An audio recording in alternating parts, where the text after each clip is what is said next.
Hi guys, my name is Julie from Rebelalchemy and I'm an energy healer. You're probably quite familiar with the term Reiki, but that is not what I do. Reiki is a different style of healing, so for the avoidance of doubt, anything that you hear me say within this video will only pertain to what I do as a spiritual healer. So, I felt compelled to put a video together to try and explain about what healing is, as there seems to be a huge amount of misconception that never gets clarified. Either people think that it's the same as meditation and it's just a means to chill you out and relax you, but even more bizarrely, some people seem to think that it's massage. Where does that even come from?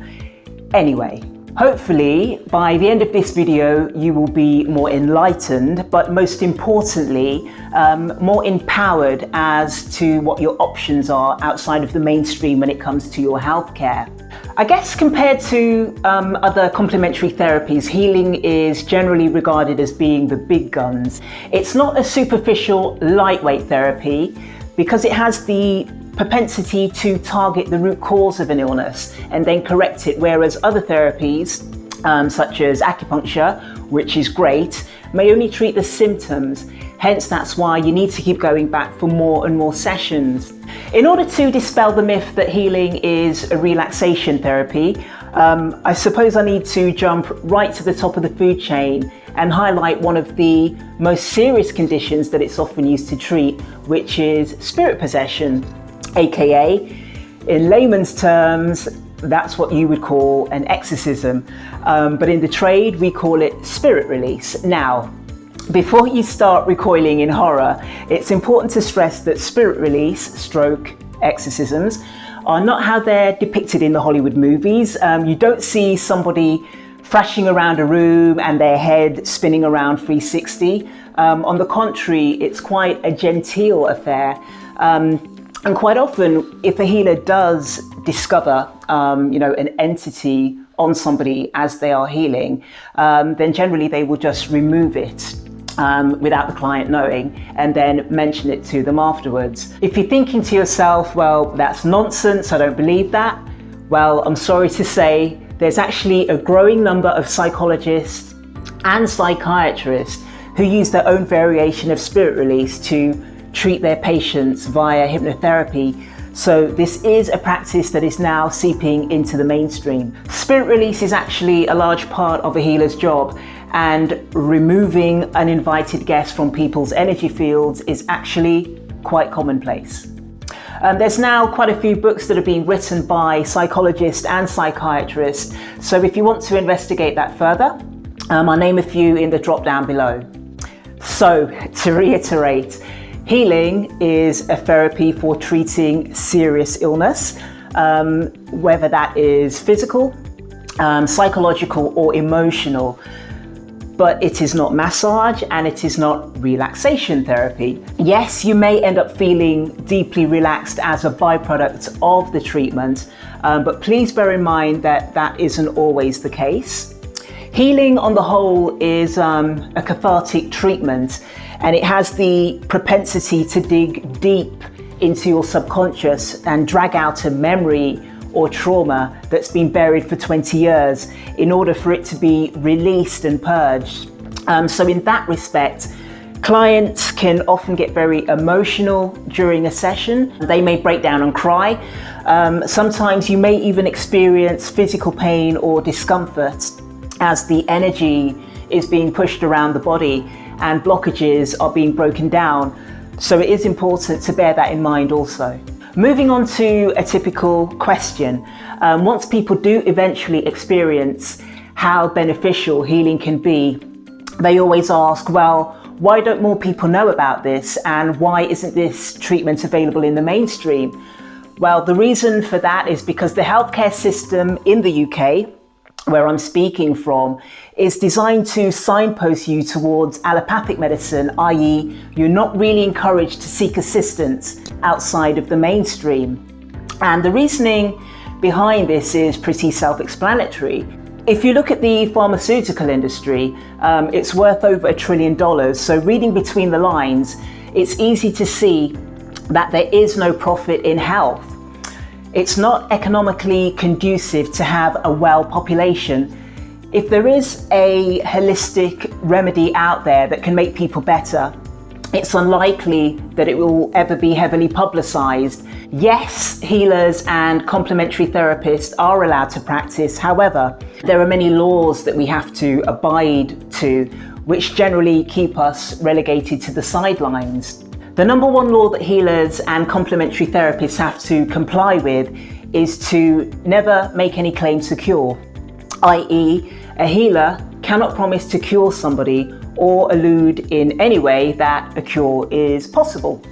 Of course, this law definitely needs to be in place because as a healer, you can never guarantee what the outcome will be.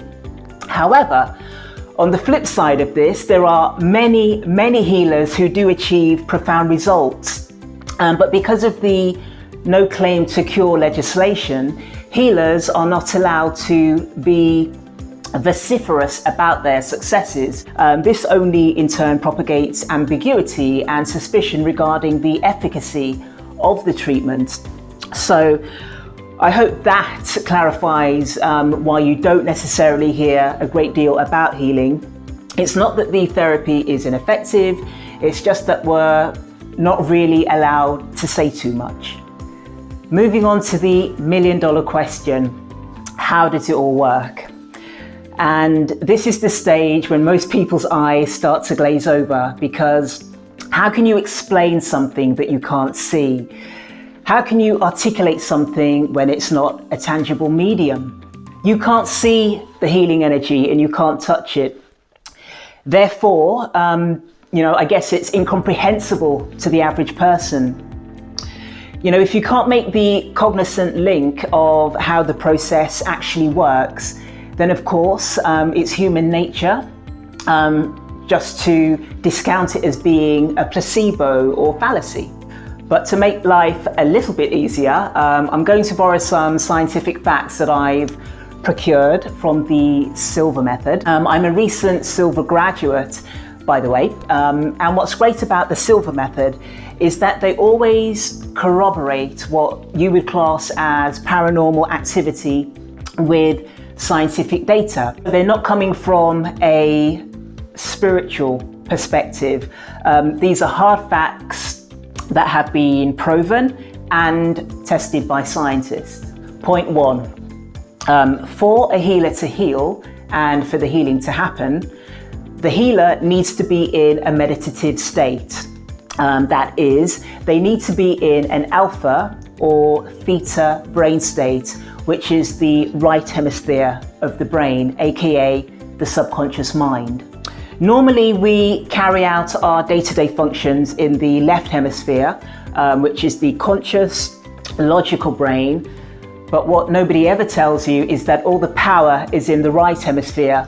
To illustrate the difference between the two hemispheres, the left hemisphere is only capable of processing 2,000 bits per second, whereas the right hemisphere can process 400 billion bits per second.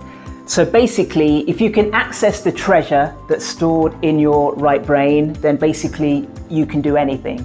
With regards to the actual healing energy, I guess the most disruptive piece of scientific data that I picked up from Silva is that 99% of our objective world is not visible, i.e., we cannot see 99% of what is in front of us.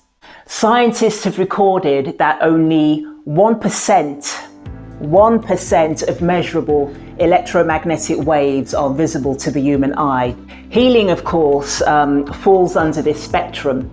Just because you can't see the healing energy, it doesn't mean that it's not there. It's the same principle as a magnet. You can't see the energy field around a magnet with the naked eye, but then if you sprinkle iron filings around it, beautiful patterns begin to form within the magnet's energy field. Moving on to point two. You may be aware that everything in the universe is comprised of energy. We, as humans, are massive balls of energy. We have electrolytes in the body that conduct electric signals. along our nerve cells. Our hearts are powered by an intrinsic cardiac conduction system, which is responsible for transmitting electricity, which then in turn creates our heartbeats. To get a better understanding of energy and energy fields, you might want to look up Rupert Sheldrake and Morphogenetic Fields, which will give you a scientific perspective on energy and energy fields pertaining to living organisms.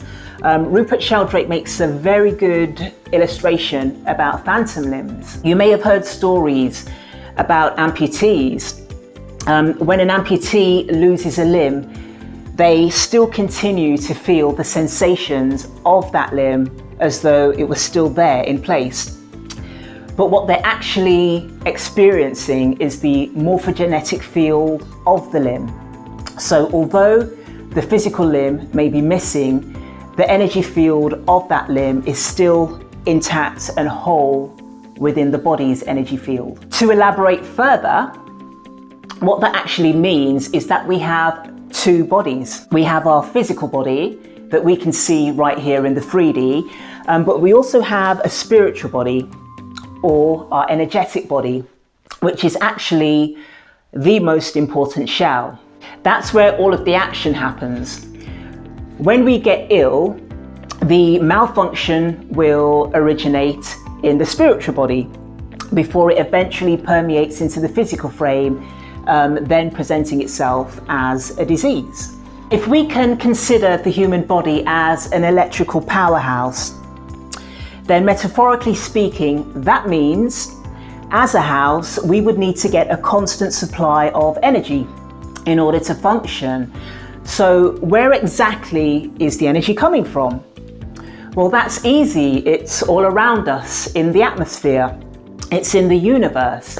So in that respect, the universe is the equivalent to the national grid. This is our main energy provider. But just like a real house, the body needs to have a fuse box to help regulate and assimilate the energy that's coming in, which leads me on to point 3, the chakra system. You may have heard of the chakras. We have 7 main chakras in our body that control our relevant major organs, as well as our psychological and emotional well-being. The chakras are actually positioned vertically along the spine, starting at the crown on the top of your head, and then right down to your tailbone. The chakras themselves are not visible to most people, and some people with a trained eye can perceive them visually, but certainly when you're healing, you can feel the energy expanding off them. Your chakras basically control your well-being. And when you become ill, it's because the relevant chakra that controls the subsequent organ or area of the body has become compromised, and then it begins to malfunction in some way. The way to restore balance in your chakras is through some form of healing, whether you do it yourself or you go to a healer, but that is the antidote. Also, the chakras are the equivalent to computer hard drives. They store and record every memory and every trauma that you've ever had in your life. So again, this can lead to the manifestation of illness at certain intervals. So to summarize, when a healer is healing you, they're actually correcting imbalances in your chakras, which has led to an illness developing. This is why I said earlier that healing has the ability to remediate at the source, because the root cause of most illnesses can be found within the chakras. Point 4, how does the healing actually take place?